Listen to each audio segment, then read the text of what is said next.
Assalamualaikum warahmatullahi wabarakatuh. Waalaikumsalam warahmatullahi wabarakatuh.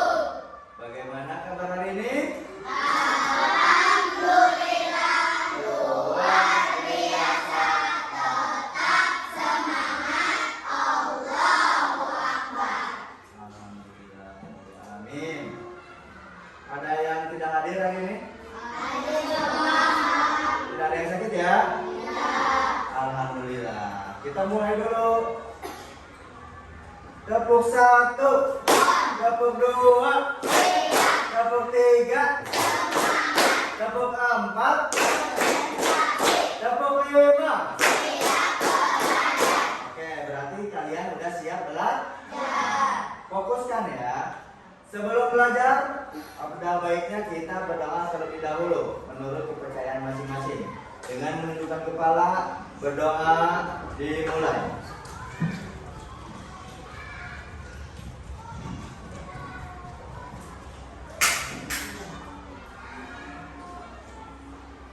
Selesai? Oke. Anak-anak, untuk materi hari ini kita tidak ke lapangan dahulu ya. Kita akan mempelajari dulu sebuah materi mengenai kebugaran jasmani.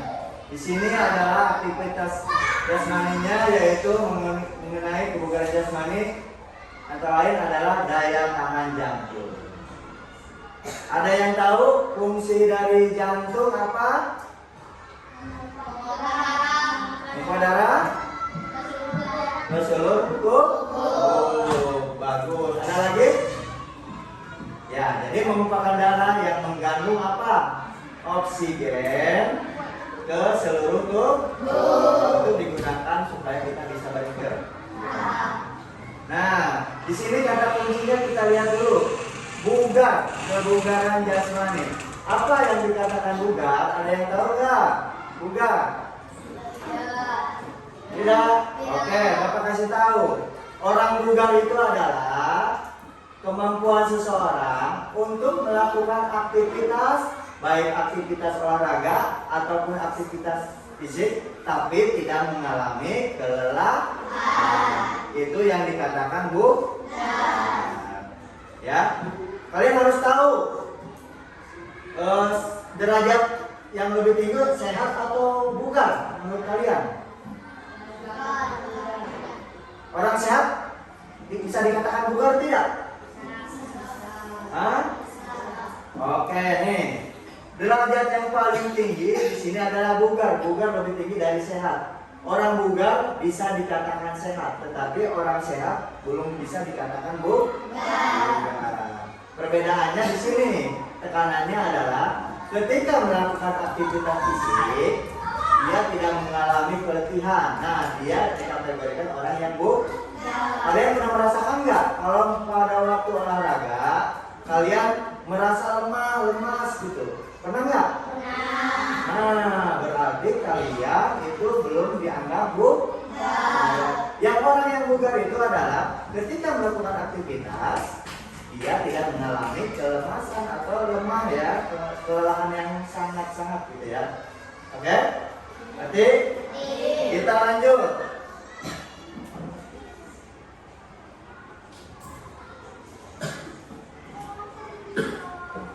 Dulu ya. Kita lanjut ya. Mana ya?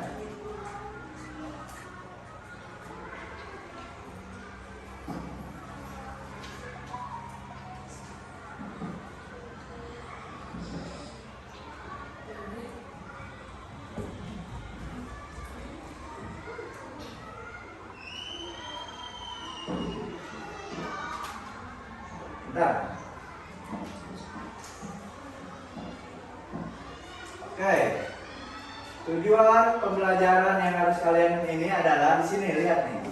Kalian mampu menjelaskan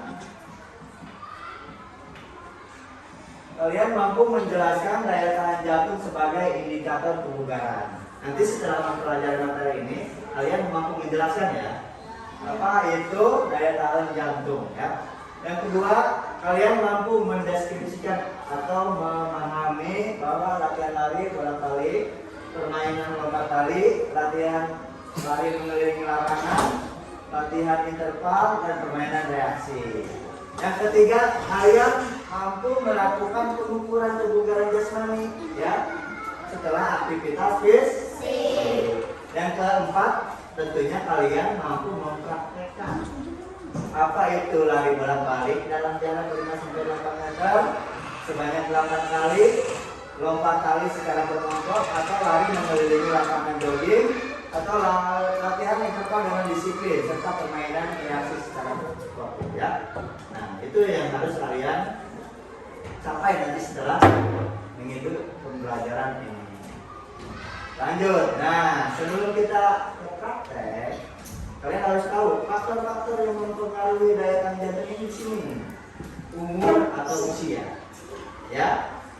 Umur baik, gimana kadar fisiknya? Lebih lemah ya daripada kalian sekarang. Terus yang kakek nenek fisiknya gimana? Ada yang lemah ya. Nah, jadi tergantung umur atau usia. Tentunya orang muda lebih kuat ya, bisa dikatakan juga daripada orang yang tua. Tapi belum tentu. Kenapa? Kalau orang mudanya tidak pernah berolahraga, sedangkan yang orang tua yang udah tua sering olahraga, tentu bisa dikatakan orang tua itu yang lebih bugar ya. Intinya kalau misalnya melakukan aktivitas olahraga tidak mengalami kelelahan. Yang kedua, jenis kelamin. Nah, jenis kelamin menurut kalian siapa yang paling kuat antara laki-laki dan perempuan? Laki-laki. Oke, tapi belum tentu juga ya. Kalau misalnya kalian berlatih nih perempuan, binaraga, fitness, wah, kayaknya nantinya. Jadi tetap latihan yang teratur itu yang mampu meningkatkan kebugaran kali, ya. Oke, jenis kelamin, keturunan. Nah, keturunan. Kalau kalian keturunannya orang atlet atau faktor dari gen yang kuat, maka tingkat kebugarannya itu akan lebih tinggi daripada orang yang biasa ya. Oke. Yang kedua, nah di sini terakhir adalah latihan dan aktivitas fisik. Kalian tidak akan mencapai kebugaran jasmani kalau kalian tidak melakukan latihan dan aktivitas fisik secara teratur. Orang yang rajin olahraga tentu daya tahan dan kebugarannya itu akan lebih baik daripada orang yang tidak berolahraga. Cung yang suka berolahraga sih. Oke, pindah ya. Oke, kalian harus tetap ya menjaga kebugaran kalian dengan latihan olahraga setiap hari ya, rutin. Oke, kita lanjut. Nah, oke, kita belajar bagaimana mempraktekkan cara menghitung denyut nadi. Nah, sebelum kalian melakukan aktivitas fisik, ada baiknya kalian menghitung denyut nadi awal, ya. Nanti Bapak hitung, kalian tulis di kertasnya ada nadi denyut nadi sebelum aktivitas fisik. Coba Bapak di sebelah sini atau di layar bisa? Ada nggak?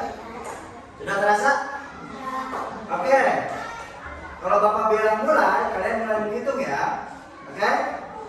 Nanti setelah Bapak bilang stop, nah angka yang kalian hitung itu tulis di buku kalian. Ya? Oke? Berhitung. Mulai.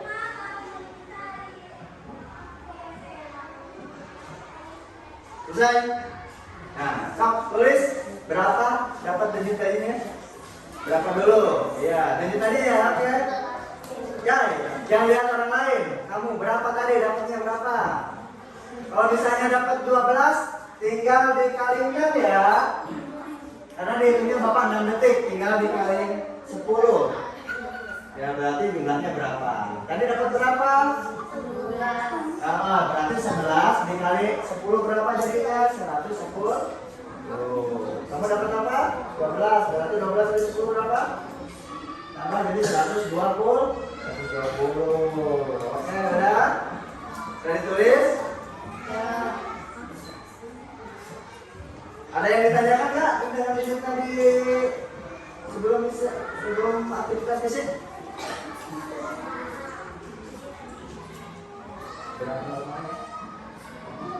Ada yang bertanya? Kalian tahu denyut nadi normal sebelum aktivitas fisik? Ada yang tahu? Berapa jumlahnya? Ada nggak pernah mempelajari?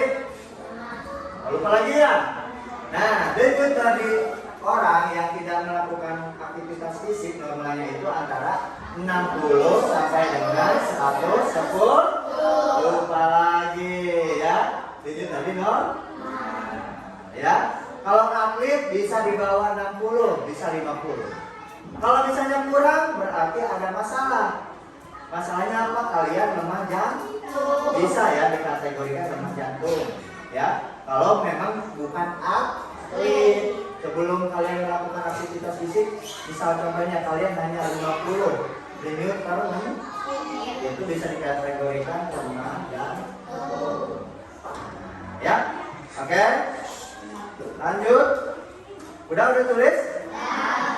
Oke. Nah, kita intro lihat dulu ya. Kita menjelaskan pengertian daya tahun. Nah, di sini menurut Joko Pesutiranto tahun 2004 menyatakan bahwa daya tahan jantung adalah kemampuan jantung atau paru mensuplai oksigen untuk kerja otot jangka waktu yang lama. Nah, karena disuplai jantung dan ototnya, maka seseorang dalam waktu melakukan kegiatan akan bertahan lama. Nah, itu orang yang bugar ya. Kalau misalnya baru beberapa kali latihan, lemah, letih lesu, berarti kalian dikategorikan tidak bugar.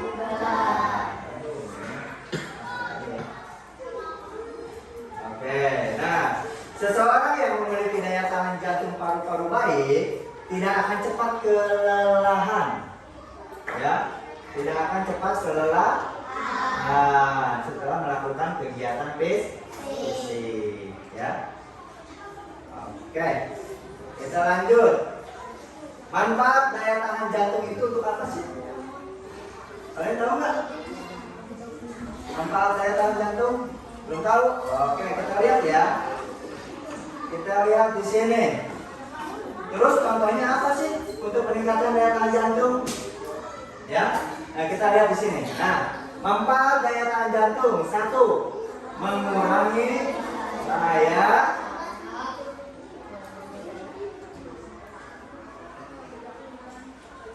Mengurangi bahaya gangguan jantung dan pembuluh. Nah, itu ya. Jadi mengurangi bahaya gangguan jantung dan pembuluh darah, ya. Yang kedua, menjaga tekanan darah tetap normal. 3. Mengatur kadar lemak dalam darah. 4. Mampu melakukan aktivitas dalam waktu yang lama. Terus 5. Mengurangi risiko jantung koroner, ya. Nah itu. Nah ini contoh latihannya untuk meningkatkan daya tahan jantung. Kali ini yang pertama kita lihat di sini adalah lari ya, selama lari di tempat selama 1 menit. Terus lakukan lompat tali selama 1 menit. Yang ketiga, memilih sepanjang 10 kali. Nah, sekarang kita praktekkan, ya. Kalian memilih, ya. Dalam 1 menit kalian mau lari di tempat, ini aja, atau lompat tali. Tapi anggap saja di sini ada talinya ya, cuma gini aja selama 1 menit. Atau kalian mau squat jam, ya, sebanyak 10 tali. Oke? Sok, sekarang bebas. Semuanya berdiri dulu. Nah, berdiri. Nanti kita akan mengukur ke daya denyut dan setelah mati. Nah, kita ukur lagi ya. Kita coba. Kalian mau pilih bebas ya. Mau yang lari di tempat, mau lompat tali, loncat segini aja, atau mau sport jump. Bebas ya, oke? Nggak apa-apa, nggak sama juga, oke? Tergantung kalian ya. Bapak hitung dari belum. Sekarang, mulai, terus, bebas, ayo, belum ada kata stop ya, terus. Yang semangat, belum, baru juga 20 detik, masih lama. Oke, terus. Oke, masih lama. Belum. Oke, belum. Rasa, belum. Oke, belum. 1 menit ya. 1 menit, terus. Nanti kelihatan siapa yang bugar atau yang tidak. Oke, terus 10 detik lagi. Terus, kuat, biar kuat, terus,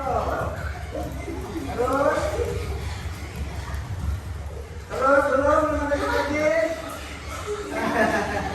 Iya. Stop. Oke. Boleh duduk dulu. Ambil berapa digit nadinya, siap? Kita hitung lagi digit nadinya, ya. Berapa dulu? Terasa nggak? Kalau udah terasa bilang. Oke, yang belum cepat dulu. Nanti kita hitung bareng-bareng. Terasa nggak?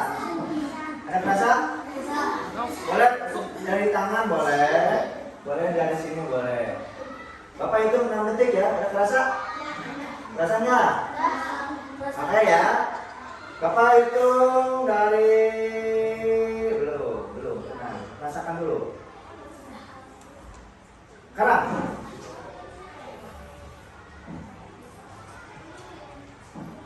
Stop. Oke, tulis berapa tadi digit nadinya. Ada kan? Oke, nggak apa-apa, ayo terus tulis aja. Jangan ada yang sama, itu kan beda ya. Ada? Kalau dikali 10 berarti tinggal berapa itu? Tinggal nolnya jadi berapa? Oke. Udah? Oke. Coba Bapak pengen tanya dulu ya, satu orang dari perempuan. Nah, tadi digit awalnya berapa kamu? Jadi 120 ya. Setelah melakukan latihan fisik berapa? Oh, 180. Ada peningkatan? Ada peningkatan. Kamu merasa lemah nggak? Lemas? Enggak? Oh, berarti kamu bisa dikatakan orang bugar. Coba sekarang yang dari laki-laki. Coba. Berarti digit tadi awalnya berapa? 130. Setelah melakukan aktivitas 14, 150 jadinya ada peningkatan sedikit ya. Berarti peningkatan kamu dari 130 ke 140 bisa dikategorikan orang yang bugar ya, tidak cepat lelah ya jantungnya ya. Berarti kamu tergolong apa? Orang yang suka aktivitas fisik. Ada yang tahu dari tadi maksimal? Ada nggak? Kan Bapak dulu pernah ngobrol ya? Kalau yang di maksimal berapa sih orang normal itu? Nah, kita ini lagi. Kita refleksi lagi ya. Denyut nadi maksimal orang setelah latihan itu adalah 220 dikurangi umur hari. Nah, itu yang harus kalian pahami ya. Denyut nadi orang normal berapa sebelum latihan tadi? 60 sampai 10 denyut per menit. Kalau maksimal 210 dikurangi. Nah, kamu contohnya tadi umurnya berapa sekarang? 11, tinggal dikurangi 11 dari 90, jadinya harusnya berapa? 200 sambil. Nah, sekarang tadi latihannya berapa? Setelah latihan yang terakhir 150 ya? Oke, masih normal nggak? Kata kamu? Masih normal nggak? Iya, karena belum melebihi batas maksimal. Apa yang terjadi kalau kalian melebihi batas maksimal? Apa yang harus dilakukan? Nah, ada kalau maksimal gimana? Berarti jantung terlalu bekerja keras. Harusnya setelah denyut nadi itu melebihi maksimal, kalian harus apa? Harus berhenti olahraga, aktivitas dan melakukan istirahat. Biar apa? Biar kalian aman ya. Supaya bisa mengistirahatkan jantung juga. Jadi jantung beristirahat dengan bekerja terlalu keras lagi ya. Takutnya nantinya ada gagal jantung atau kita pembunuhan. Ya, itu manfaatnya ya. Jadi kalian harus mampu mengukur denyut nadi kalian sebelum melakukan aktivitas apapun ya. Baik aktivitas fisik atau ini. Kalau misalnya kalian udah pusing, denyut nadinya situ, takutnya melebihi atau kurang dari orang normal. Kalau misalnya kurang berarti kalian bisa dikategorikan anemia ya, kekurangan sel darah merah gitu. Jadi bawaannya lemah letih lah. Apa yang harus dilakukan kalau kalian ingin mengetahui bahwa kalian terkena anemia? Harus berobat kemana? Tetap ya, kita harus menambah sel darah merah dengan obat-obat penyakit sel darah merah ya. Oke? Oke. Nah, sekarang Bapak mau memberikan tugas kelompok. Ini kelompok 1, kelompok 2, kelompok 3, kelompok 4. Tugas kalian adalah membaca ya soal cerita yang ada di soal, baru kalian menganalisis dan mempresentasikannya ya. Oke? Kita coba. Ini kelompok 1. Langsung bikin lingkaran. Yang ini maju loh, bikin lingkaran kecil deh, bikin lingkaran kecil. Tulis namanya ya, tulis namanya. Ayo bikin lingkaran kecil, tulis namanya. Oke. Nah kalian baca dulu ya. Kalian tulis nama dulu, tulis namanya cepat ya. Waktunya kalian dikasih waktu 5 menit. Ayo. 5 menit.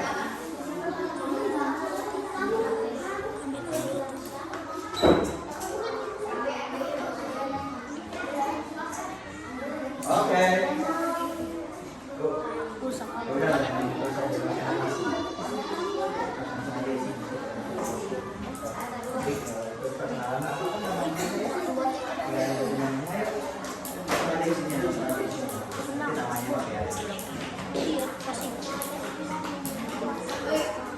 Ada yang ditanyakan nggak? Ayo. Oke. Kalian ada yang tahu nggak ini apa? Nah, di sini jelas ya. Simpulan dari cerita di sini ya. Tuliskan dalam ini nih. Oke. Faktor pendorong. Nah, di situ isinya di sini.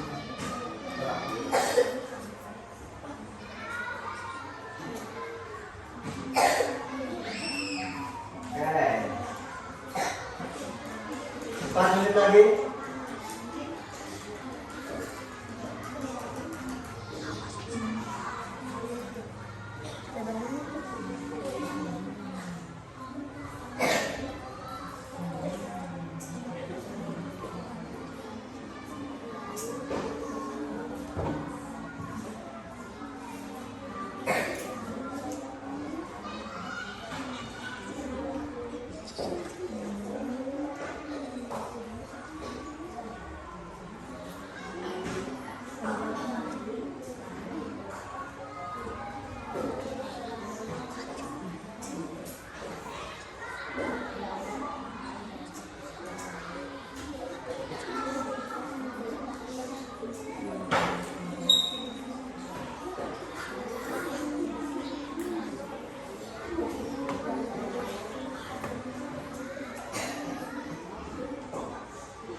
Tiga menit lagi.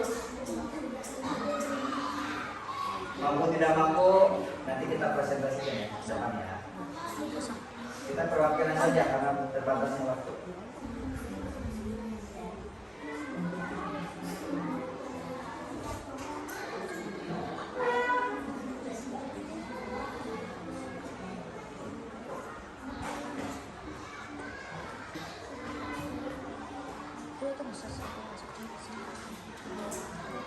Dua menit lagi.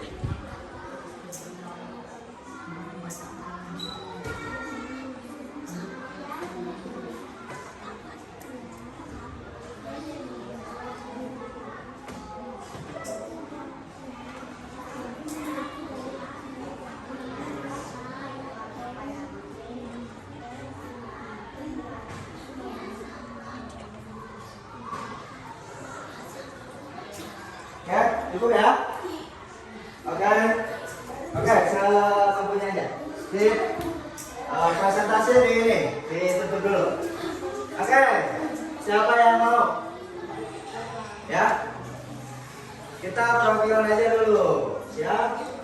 Dari kelompok 1 siap? Semuanya berdiri. Berdiri semuanya. Ayo di sini. Berdiri di sini. Bawa itu ya. Sini ya. Sini. Sini, udah nangkap ayo. Oke.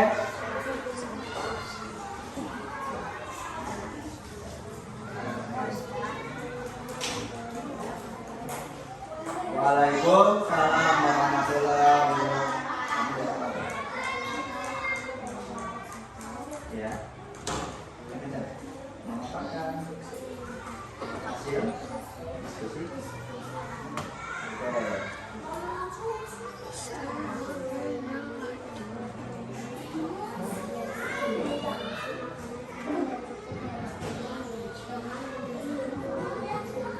Oke, nah ini kelompok 1 menyebutkan bahwa faktor pendorong yang saya dimiliki untuk daya tahan jantung yang baik diantaranya adalah Pak Yadi, halo dengarkan, Pak Yadi mengelilingi kompleks berlari ya, terus mengkonsumsi makanan dan beristirahat dengan membiasakan pola hidup sehat.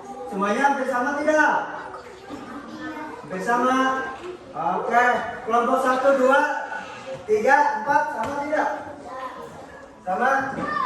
Ada yang berbeda enggak? Hah? Udah? Makin mirip? Oke, berarti kita rumus ya. Untuk presentasi ini, jadi faktor pendorong apa saja yang membuat daya tahan jantung itu meningkat atau baik? Yang pertama, Pak Yadi mengelilingi, ya, mengelilingi kompleks setiap hari, berarti Pak Yadi melakukan aktivitas olahraga secara rutin. Yang kedua, mengkonsumsi makanan yang sehat, ya. Faktor pendorong yang ketiga, beristirahat dan membiasakan pola hidup sehat. Oke, tepuk tangan untuk kelompok 1. Oke, nah, oke, yang lainnya. Kalian hampir sama kan? Oke, ada yang berbeda nggak? Oke, mirip. Semuanya lihat lagi ke Bapak. Oke, kumpulkan dulu, kumpulkan hasilnya. Terima kasih ya atas perwakilan kelas 1, kelompok 1. Nah, jadi intinya kalau kalian pengen, kalau garis lagi kan? Garis lagi ya Pak. Jadi kalian kalau pengen memiliki daya tahan jantung yang baik, pertama kalian harus latihan olahraga secara rutin. Yang kedua, mengkonsumsi makanan yang sehat. Yang ketiga, beristirahat dan melakukan pola hidup sehat. Itu saja ya untuk meningkatkan daya tahan jantung. Nah, evaluasi ya, karena waktunya sebentar lagi. Daya tahan jantung itu adalah kemampuan kita untuk melakukan aktivitas tanpa mengalami kelelahan. Ya, terus kalian mampu. Tadi udah menghitung ya, menit tadi awal dengan menit tadi setelah melakukan nanti. Nah, kalian terapkan di rumah ya, supaya kalian menjaga kesehatan jantung kalian. Oke? Ada yang bertanya? Oke? Cukup ya? Nah, cukup. Nah, nanti untuk kalian, untuk minggu depan kita akan melakukan latihan prakteknya ya. Lari bolak-balik, terus lari lompat tali, oke?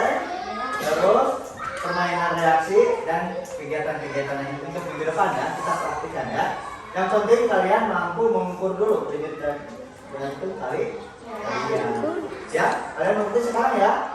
Evaluasi lagi, siapa yang tahu denyut nadi yang normal? Sebelum latihan, cum. Tadi cum dulu.